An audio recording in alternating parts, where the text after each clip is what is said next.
Luke, you know what's great about Christopher Nolan? What's that? I just imagine in this pitch meeting, he's talking to these execs like, all right, guys, listen to my new idea. Next movie after The Dark Knight, it's a big deal. I'm going to do a movie about thieves and they're going to commit a heist, but it's going to be in people's dreams for ideas. And they're like, no way, Chris, you've done it again. Like, what you're going to call it extraction, I'm guessing, because they're extracting the dreams. And he's like, no, no, no. In my movie, they're actually going to be planting an idea and the thieves are just going to be doing the exact opposite of what they usually do. And I just imagine all the execs just like, oh, fucking okay.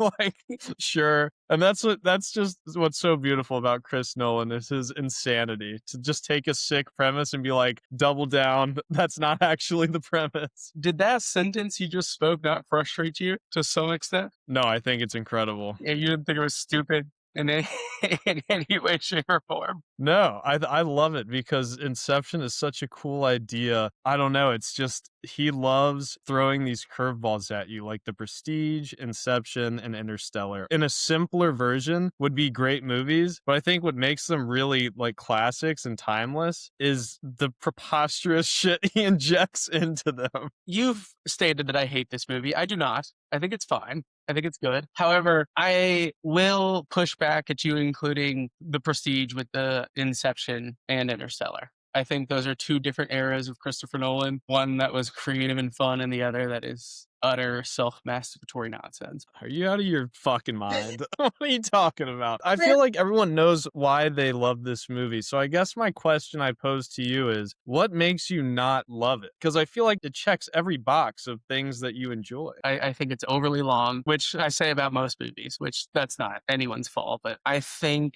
it's complicated for the sake of it. And I think it has 3 or 4 of the best performers of our lifetime doing pretty much nothing. Oh, I don't agree with that. I think the Not acting is Leo. I really think well Leo's. done. I don't think this is one of Leo's best performances, but I do think he does some really, really good stuff in this movie. But Hardy and Cillian Murphy and Elliot Page and Joseph Gordon-Levitt, I think are mostly just like background characters, and those are super, super, supremely talented actors. Yeah, I mean, I think Leo does an incredible job. I think any other actor that's a little less talented, the character of Cobb would be boring as hell. I mean, his acting chops make that character stand where it does. Yeah. And as far as Tom Hardy and Joseph Gordon-Levitt go, like, I feel like a lot of these other people are just supposed to be cool in the background, Yeah. but it's not necessarily like there's a supporting cast. Like, they're not supposed to be the center. Even Cillian Murphy, he is the center of their plan and what they need to do, but he's more of a narrative driver than like a character, you know? I do think my big takeaway from this movie and several other movies that are good but not great, in my opinion, is that Leo, as supremely talented as he has always been, had not found his true fastball until Wolf of Wall Street, in my opinion, is when he truly found himself as a middle-aged scumbag, which is what I think is what Leo was always born to do.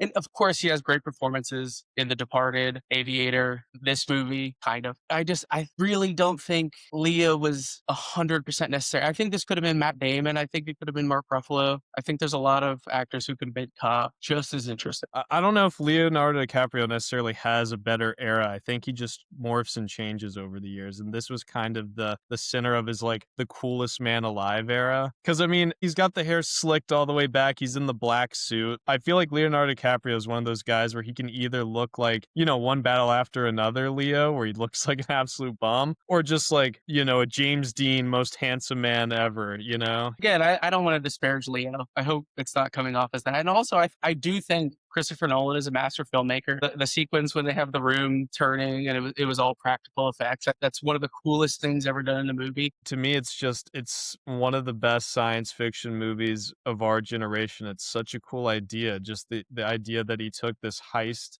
concept where people are stealing information. And like I've said earlier, like that in of itself is a really cool concept. But then he adds another layer to make it even more intense where like they have to plant an idea in someone's mind. And that's the whole linchpin of like all of DiCaprio's guilt and Cobb's entire kind of driving force is like he has done this before to his wife to detrimental effects. So I think the thing that bothers me most, and this is not a unique idea, I wish I could cite someone. I remember remember seeing this in a tweet, is that this movie is almost entirely portrayed in dream sequences, correct? Yeah. Nothing looks dreamlike. It all looks extremely grounded and normal because, to serve the plot, of course. Well, yeah, I don't think I mean, you could definitely take it like a David Lynch route where things are just weird as shit, but, yeah, I just don't think I think it was supposed to be heat, but science fiction. Yeah, but the science fiction is almost irrelevant, right? I don't think so. I mean, like, the entire driving force of the whole last hour of the movie is this concept of layers within layers and time dilation in each one and syncing it all together, which I think it's all really cool. I will say, if you watch this movie as a one-off and you never watch it again, you'll never understand its true quality. It definitely is a movie that demands to be watched over and over. And I think it just gets better and better the more times you watch it because there's so much detail, it's hard to kind of absorb it all in one sitting. I agree, and I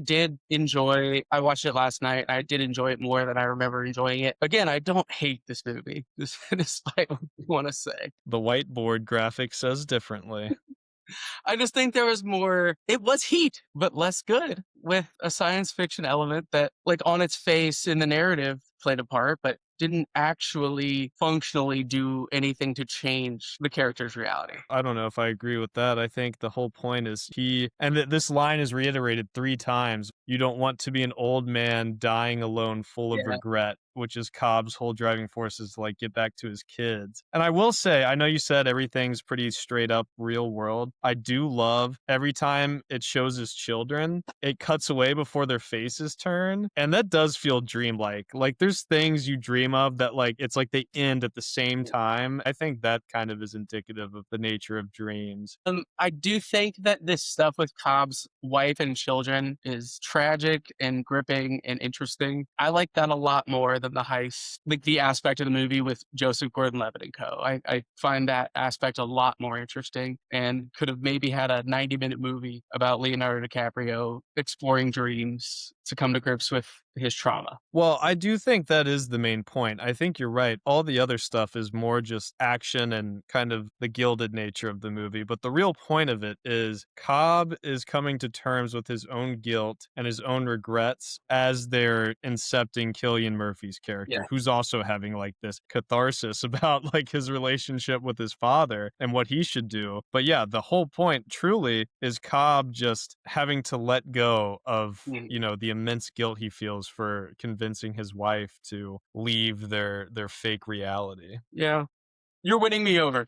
That's what I'll say. Oh, actually? Yeah. Excellent. I did enjoy this rewatch, but I think, to be quite frank, growing up, this was my brother's favorite movie, and I always thought that was preposterous. I was like, "You're an idiot. Have you ever seen Boogie Nights?" And so that's where my light disdain for this movie comes from. But I do think it's overly long, convoluted for the sake of it. But anything Christopher Nolan makes is going to be masterful and nearly visually perfect. Like, obviously, Leonardo DiCaprio is a master performer. I really want to highlight Elliot Page. I don't know if you have anything to say about his performance, but I thought he was awesome as the one person who is like constantly very concerned about this insane idea. Yeah, no, well, I wrote down Ariadne is truly the ultimate glue. I mean, she's the only rookie on the team, and she's the only one that has any sense of, like, the two supposed experts, Leonardo DiCaprio and Joseph Gordon-Levitt, are fucking up at every turn. Like, they're the worst at what they do. Certainly, Tom Hardy and Elliot Page are certainly the only two that actually are like doing their jobs to the T, I do think it's funny that Christopher Nolan recruited half the cast of the worst Batman movie he made. Well, I still love The Dark Knight Rises. And I also wrote down Joseph Gordon-Levitt seems like a super cool dude. And then you meet Tom Hardy's character and you're like, oh no, that's the coolest man alive. And then he looks like a dweeb next to Tom Hardy the rest of the movie. I do think that the supporting cast lends a lot of legitimacy to the movie. That, like, Leo does a great job. I just there's something missing for me to make this like a sci-fi thriller. I think it's more of a great, heist criminal activity movie than it is like Terminator 2 or 2001 Space Odyssey or something like that. We didn't really plan this, but we're doing this right after The Matrix, and I think it's very similar in the idea that, like, they're kind of just warping and bending a fake reality to fit their Yeah. needs, and the majority of the action in Inception and Matrix are very similar in the fact that the majority is in a very real world-esque environment. Reality and gravity and things like that can just kind of be manipulated a Yeah. little bit. I think Matrix did it better. I mean, that's yeah, I'm not one to compare. That's actually I'm about to go on a tangent real quick. I hate when people are like, "Which movie's better, this or that one?" That one drives that I don't know, that drives me nuts. I'm like, things don't have to be better than the other. You can just enjoy I both, know. you know? I've realized throughout this whole process that I'm bothered by Inception because of other people's perception of it, which that has nothing to do with the movie that was created. Well, I will agree with you. I had kind of over the years thought, yeah, it's a little overrated. And I think you're right. It's because of these people out there that are like, oh, it's the best movie of all time, which I don't necessarily agree with. But I was watching it and like 5 minutes in, as soon as the Hans Zimmer score just hit the giant bass, and I'm like, oh, yeah, this is one of the coolest movies of all time. Yeah, it certainly is deserving of its fan base, but I just think it came at a time for Leonardo DiCaprio when he was making just kind of mid movies. It was like Catch Me If You Can, this, Shutter Island, which I think that spans like 6. Yeah, the Spielberg and Scorsese movies he did. But they're not good.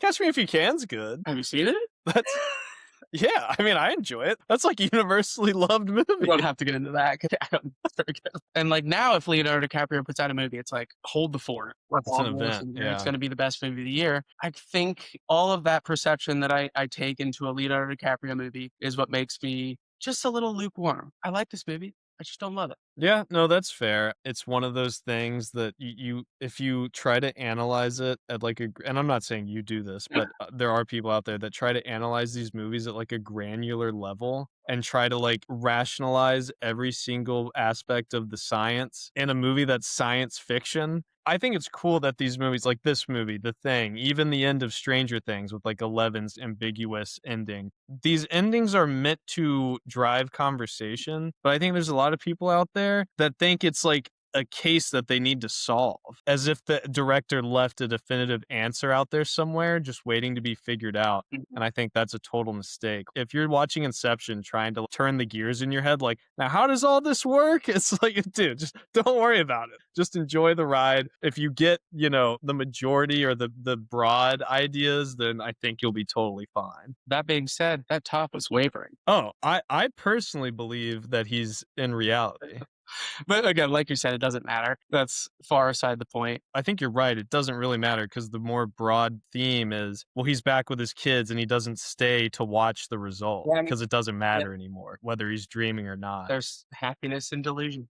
I don't think you can praise Hans Zimmer enough for the score in this movie. I don't think it's necessarily my favorite of his, but I think there's a pretty strong argument that this is the most important to the quality of the movie it's attached to. It almost kind of like guides you logically Yeah. in the way it's composed. I mean, it's hard to describe, but you know No, it what I could be a mean. totally different movie with the exact same scenes with different music. All right, I got a few fun facts for you. Number one, Elliot Page's character, Ariadne, the name is derived from the story of Theseus and the labyrinth against the Minotaur. Ariadne was the one that gave him the spool of string that helps guide him out. And I thought that was a really nice reference because she's obviously the architect. Right. That was just a fun fact. Yeah, I like it. Pretty good. Yeah, I like that. Yeah, I didn't know that. And I was waiting for the gotcha. I appreciate a real fun fact. Here's the next fun fact. Yusuf, the chemist that helps create all the compounds that puts them to sleep, when they first enter the first level of the dreams in the final act of the film, it cuts immediately to them picking him up because he had to go use the bathroom. And they make a joke, you could have used the bathroom before we went under. And like, he just for sure pissed his pants in real life, right? Like Paul Pierce in the NBA playoffs. Yeah, I mean, like, they've established that the shit that's happening in real life affects you when you're dreaming. So anytime you've thought you're using the restroom, like, while you're dreaming, you're just pissing yourself. So he spends the entire final act of the movie on that first class flight. Ah, Just he peed his pants big time. this is why you're the GOAT. Great job, man. I appreciate I couldn't get over that. I'm like, what do you mean he just used the bathroom? it. So the real question everyone's been waiting for, Carter, is this movie better or worse than Dakota Johnson's The Materialist? I mean, I know. I think it goes without saying it's obviously worse than The Materialists. I'm gonna agree with you this time. I'm the first official sweep. It's a high bar to clear, man. I mean, Chris Nolan, I don't know if any of his movies clear that bar. Maybe Oppenheimer on a good day. I mean, Randy Malek was kind of superfluous in the courtroom. Yeah. No, obviously, this movie is better than The Materialist. I'm not going to be an asshole. I still don't love it, but it was a lot better than I was expecting, and it is a bad opinion to say this movie's bad. I will concede that. I will amend your bad takes list to say Inception's Luke thinks Inception is just okay. that's fair. You know, it's totally fine to, I mean, movies are subjective unless you're wrong, obviously. And um, You weren't gonna land the plane on that sentence at any point. You just wanted to be mean. I just thought it was too funny. I couldn't get through it. But no, I'd love this movie. I had kind of built it up in my head as maybe it was overrated a little bit, but then as soon as I rewatched it, I'm like, oh, I feel like I'm in the movie theater Mhm. watching this. It's just so high stakes, grand scale, sweeping. It's just a great time. I mean, it's a classic Christopher Nolan movie. I really enjoyed revisiting it. If you haven't seen it, obviously check it out. It's really good stuff. Yeah, agreed. All right, well, that's going to do it for us here at the Movie Cart. Let us know what your thoughts and feelings about Inception are. If you think Luke's an absolute buffoon, don't hesitate to let us know in the comments. Yeah. Like and subscribe as always, and we'll see you next time.